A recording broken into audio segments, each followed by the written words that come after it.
FTX was once worth $32 billion. Then, in a matter of days, customers rushed to pull their money out. And suddenly the money was not there. This was not just a crypto crash. This was a trust collapse. A company that sold itself as safe, smart, and transparent was hiding a dangerous secret.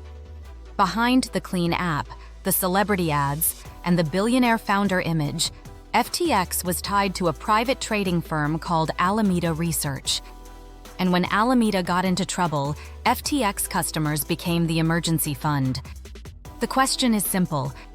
How does a company go from the future of finance to bankruptcy in less than a week? To understand the collapse, you have to start with the image. FTX did not look like a reckless company. It looked polished. It looked institutional. It bought naming rights. It sponsored sports teams. It had celebrities. It had venture capital backing. It had a founder who appeared on magazine covers and spoke like the responsible adult in crypto. Sam Bankman-Fried was not presented as a wild gambler. He was presented as the opposite. Calm, smart, logical, almost boring. And that was part of the power. FTX did not sell only crypto trading. It sold safety. It sold legitimacy. It told customers their assets were protected. It told investors this was the exchange that could bring crypto into the mainstream.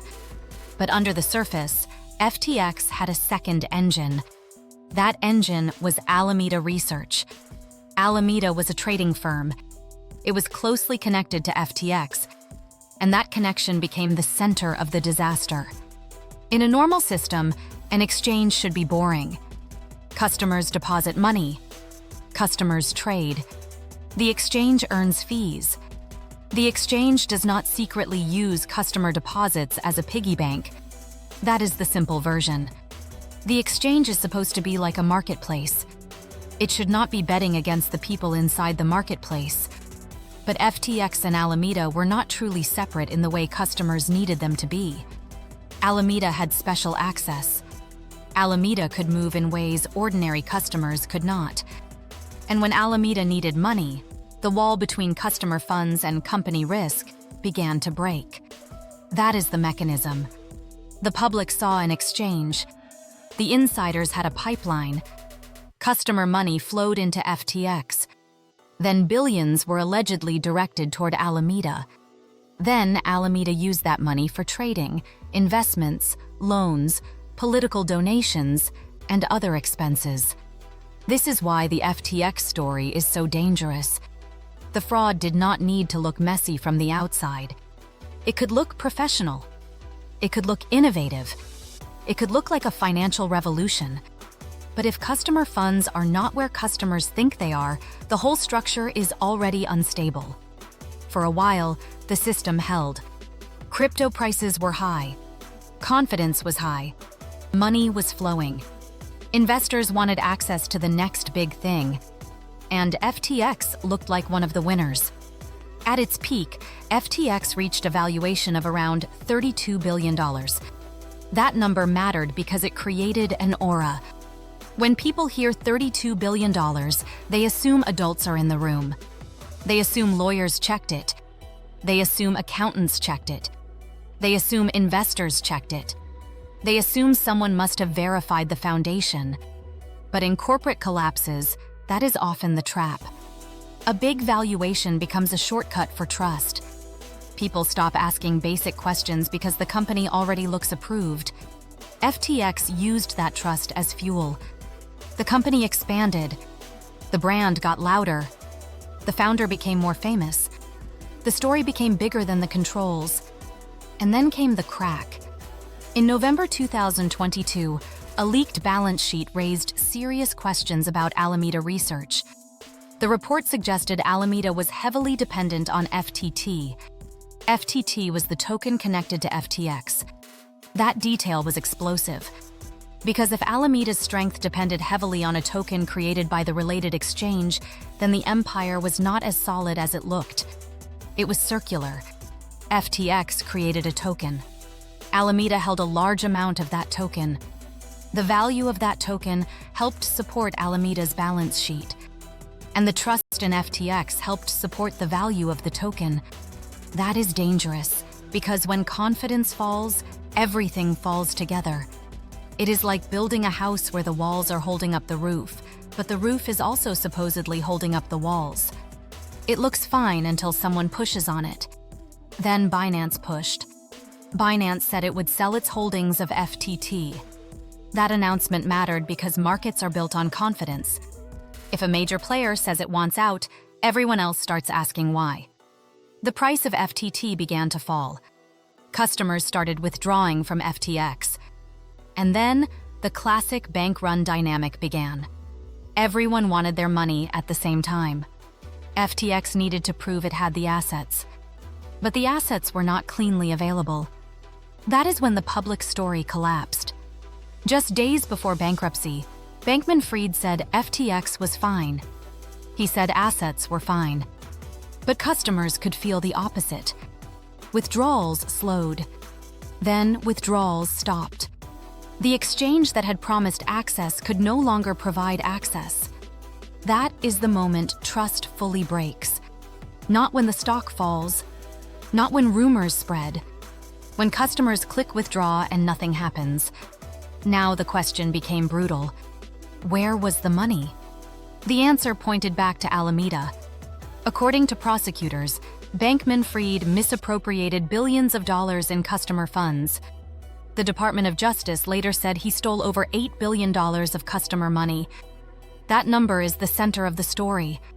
Not the token, not the celebrity ads, not the crypto jargon. Over $8 billion of customer money was gone or misused. And that is why this became one of the biggest financial fraud cases in modern history. FTX filed for bankruptcy on November 11, 2022. Bankman-Fried resigned as CEO. Alameda and more than 100 related entities entered bankruptcy with it. A company once valued at $32 billion was suddenly in ruins. And the new CEO, John J. Ray III, who had also handled Enron's bankruptcy, later described a shocking failure of corporate controls. That comparison matters. When the person who cleaned up Enron sees chaos, the message is loud. This was not just a crypto volatility problem. This was a governance failure, a controls failure, a trust failure. A company handling billions of dollars did not have the basic structure needed to protect customer money. And that is the deeper lesson. FTX collapsed because the system depended on belief instead of control. Belief in the founder, belief in the brand, belief in the valuation, belief in the technology, belief that because the company was famous, it must be safe. But belief is not a control. A celebrity ad is not a balance sheet. A stadium name is not a bank account. A confident founder is not proof of solvency. And $1 billion valuation is not the same thing as liquidity. The psychology of the collapse is important. People wanted FTX to be real. Customers wanted a safe crypto exchange. Investors wanted the next financial giant. The media wanted a genius founder story. The crypto industry wanted legitimacy. And Bankman-Fried gave everyone the story they wanted to hear. He was the young billionaire who supposedly understood risk. He was the responsible face of a risky industry. He spoke in complex terms, but his image was simple. Trust me, I am different. That is why the collapse hit so hard. Because FTX was not marketed as the wild edge of crypto. It was marketed as the safe center. When the safe center breaks, the damage spreads beyond money. It damages confidence in the entire industry. Customers were not just losing trades. Some were losing savings. Some were locked out of funds they believed were available. Some discovered that the platform they trusted had been using customer assets in ways they never agreed to. That is the betrayal. The company did not simply make a bad bet with its own money. It allegedly used customer money to keep the machine alive. And once the machine broke, customers were left standing outside the locked doors. The trial made the story even clearer. Bankman-Fried was convicted on fraud and conspiracy charges. In 2024, he was sentenced to 25 years in prison. The court outcome turned the collapse from a business failure into a criminal case. But the warning is bigger than one person. FTX shows what happens when speed outruns controls. It shows what happens when a founder becomes the risk system. It shows what happens when investors confuse access with diligence. And it shows what happens when customers trust branding more than structure. The scary part is that FTX did not collapse because nobody believed in it. It collapsed because too many people believed in it for too long. Belief delayed the hard questions. Where exactly are customer funds held? Who can access them? Can related companies borrow them? What happens if everyone withdraws at once? What independent controls exist? Who has the authority to say no? Those questions sound boring. But boring questions protect people. Boring controls protect money. Boring governance prevents disasters. FTX had the exciting parts. It had growth. It had hype. It had celebrity. It had a founder story. It had a massive valuation. But it did not have the boring foundation strong enough to survive pressure. That is the corporate collapse pattern. The outside grows faster than the inside. The brand grows faster than the controls. The valuation grows faster than the accounting. The story grows faster than the truth. And when pressure arrives, the truth wins instantly. FTX's collapse was fast, but it was not sudden. The failure was building underneath. The leaked balance sheet did not create the weakness. It exposed it. The FTT sell-off did not create the problem. It triggered it. The bank run did not create the missing controls. It revealed them.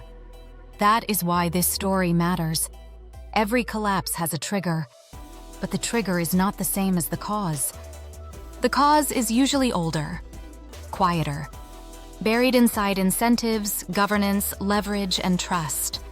FTX is a case study in what happens when the financial system becomes a personality cult. One person's image became a substitute for institutional discipline. One company's brand became a substitute for customer protection. One token became part of a fragile support structure. And one private trading firm became too connected to the customer exchange that should have stayed separate. The final lesson is simple.